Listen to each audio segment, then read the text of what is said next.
क्रियापद आहे to make. To make म्हणजे काय मी तुम्हाला लिहून दिले क्रियापद सांगा बरं. टू मेक म्हणजे बनवणे. टू मेक म्हणजे बनवणे. तर या क्रियापदापासून आपल्याला आपण काय करणार तीन काळ घेणार आहोत. आज एक क्रियापद दिले त्या कोणतं क्रियापद आहे टू मेक. टू मेक म्हणजे काय राहा फ्रेंड बनवणे. मूळ क्रियापद आहे टू मेक. तर याच्यापासून आपल्याला एक वाक्य लिहायचे मी चहा बनवतो. मी चहा बनवतो. काय होईल मग साध्या वर्तमान काळामध्ये वाक्य सांगा. मी चहा बनवतो साध्या वर्तमान काळामध्ये. आणि आजच्या ह्याच्यामध्ये आपण सगळेच कर्ते घेणार आहोत. तर तुम्ही कर्त्यामध्ये चुकायलात कोणत्या कर्त्या पुढं कोणतं सहाय्यकारी क्रियापद हे चुकायला लागलात तुम्ही. त्यामुळे आज आपण सगळ्याच कर्त्यांचे वाक्य घेणार आहोत. बघा सुरुवातीला मी घेते मी चहा बनवतो. मी चहा बनवतो किंवा एक वाक्य लिहून देते तुम्हाला मराठी बाकीचे नाही लिहून देत. मी चहा बनवतो. साधा भूतकाळ कसा होईल मी चहा बनवला. साधा भूतकाळ मी चहा बनवला. आणि साधा भविष्य काय मी चहा बनवेन. मी चहा बनवेन. लक्ष द्या रे. बघा आपण पाठीमाग कर्ता पाहिला होता. कर्ते पाहिले होते की नाही I he she it we you they एकवचनी अनेकवचनी नाम. तर ते आज आपण सगळे कर्ते घेणार आहोत.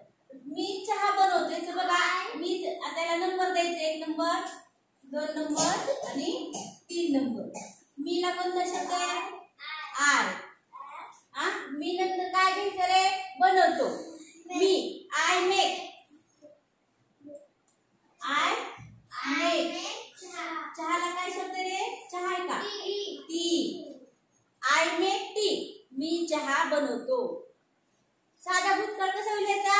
आता साध्या भूतकाळामध्ये काय वापरायचे आपल्याला ह्या मेकचं दुसरं रूप वापरायचे. दुसरं रूप कोणते रे मेड. लिहून दिले होते ना त्या दिवशी तुम्हाला मी made MEDE made. I made tea. I made tea. आणि साध्या भविष्यकाळामध्ये कोणता शब्द वापरायचा आहे कर्त्यासमोर. भविष्यकाळ कसा ओळखायला सांगितला होता विसरून जायचं नसते शिकवले. विल विल वापरायचे. काय करायचंय विल. आणि क्रियापदाचं पहिलं रूप आय विल मेक टी. नाही वापरायचे आय विल मेक टी. मी चहा बनवेल. बघा साधा वर्तमान काळ आय मेक टी. साधा भूतकाळ आय मेक टी. आणि साधा भविष्यकाळ आय विल मेक टी. मी चहा बनवेल. आता मी आय नंतर आपण ही कर्ता घेऊ. कोणता कर्ता घ्यायचा आपल्याला ही. आता बघा ही म्हणजे काय आहे तो चहा बनवतो. तो साठी कोणता शब्द आहे ही. हिच्या पुढं सांगा बरं काय सांगितलं होतं हिच्या किंवा एस प्रत्यय लावायचंय. कुठं ही शी इट आणि एकवचनी नामाच्या पुढं साध्या वर्तमान काळामध्ये काय करायचंय तिथं आपल्याला एस किंवा ES प्रत्यय लावायचा. मग बघा ही makes tea. He makes T. आता ई आहे इथं आपल्याला काय लावायचंय फक्त इथं एस लावायचे. ही मेक्स टी. आता साध्या भूतकाळामध्ये सांगा हिचा वापर करून सांगा ही मेड भूतकाळ मेड. He made tea. आणि साध्या भविष्यकाळामध्ये ही विल मेक टी. साध्या भविष्यकाळामध्ये विल नंतर क्रियापदाचं पहिलं रूप घ्यायचं. काय घ्यायचंय विल नंतर ही विल मेक टी. शिकवलेलं विसरायचं नसतं. त्याचा अभ्यास करायचा असतो. त्याचा सराव करायचा असतो. समजलं. आता ही नंतर अक्षर आपल्याला शी क्रियापद घ्यायचे. तुमचं घ्यायचंय शी नंतर काय येणार आहे नेक्स्ट. ही शी इट आणि एकवचनी नामाच्या पुढं क्रियापदाला एस किंवा ES प्रत्यय लावायचे. अनन्य लक्षण आहे तुझं. He makes tea. He makes tea. साधा भूतकाळ she made. She made T.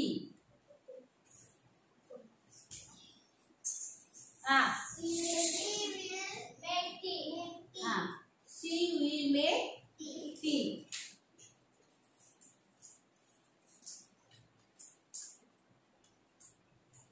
तर ही शी याच्यानंतर काय घ्यायचंय? इट फॅक्टर काढायचं.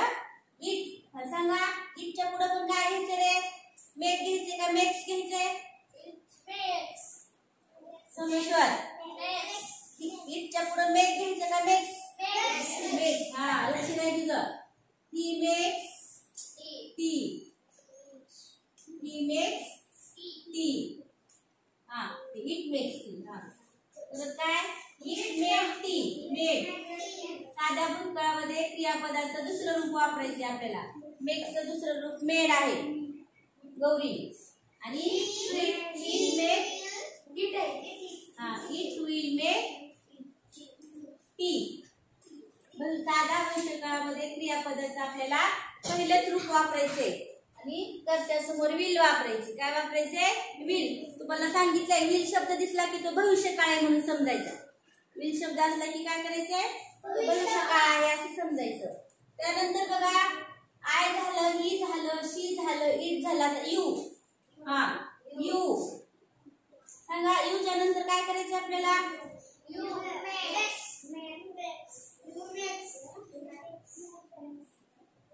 You make. फक्त यस यस किंवा इएस आपल्याला फक्त ही, शी, इट आणि एक वचनी नाम म्हणजे कोणाचे नाव असेल त्याच्या पुढे आपल्याला फक्त यस किंवा इएस लावायचे. You make T.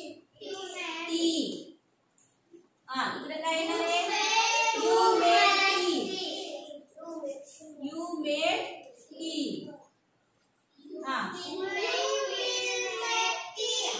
You will make tea.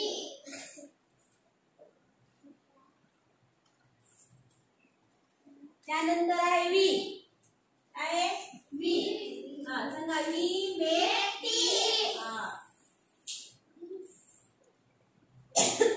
We make tea. इकडे सांगा भूतकाळामध्ये वी मेक का made? Made. We made tea. आणि भविष्यकाळात you will make tea.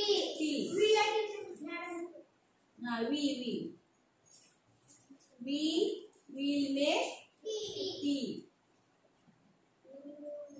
We नंतर कोणतं क्रियापद होतं रे? दे. कोणतं होतं? दे.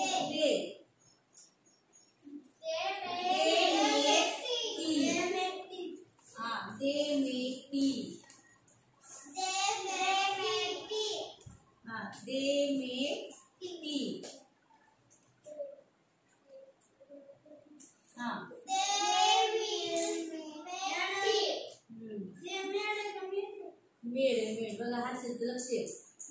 They made tea. They will make T.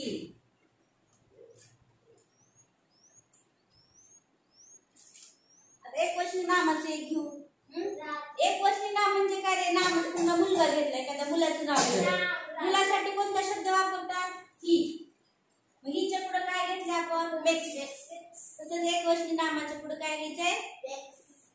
Makes घ्यायचंय. मग समजा राजू शब्द घेतला आपण, राजू किंवा राम काही पण घ्या, कोणता पण. राजू मेक्स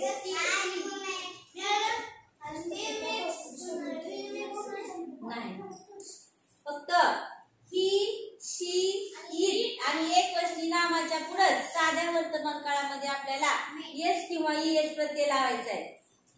आठवत नसेल तर लक्षात द्यायचं आणि वाचायचं घरी. Raju made tea. Raju made tea. आणि राजू विल मेक टी. समजलं का? बघा परत एकदा सांगते. साध्या वर्तमान काळामध्ये कर्त्यानंतर क्रियापदाचं पहिलं रूप. पण ही, शी, इट आणि एकवचनी नामाच्या पुढे आपल्याला एस किंवा ईएस प्रत्यय लावायचं, एवढं लक्षात ठेवायचं साध्या वर्तमान काळामध्ये. आणि असेल तर कर्म घ्यायचे. साध्या भूतकाळामध्ये कर्ता प्लस क्रियापदाचं दुसरं रूप आणि कर्म. साध्या भविष्य काळामध्ये कर्ता प्लस विल प्लस क्रियापदाचं पहिलं रूप आणि प्लस कर्म. समजलं? समजलं का? लिहून घ्या. आणि घरी तुम्हाला एक क्रियापद देते, त्या क्रियापदापासून तुम्ही असं तिन्ही काळातले वाक्य बनवून आणायचे.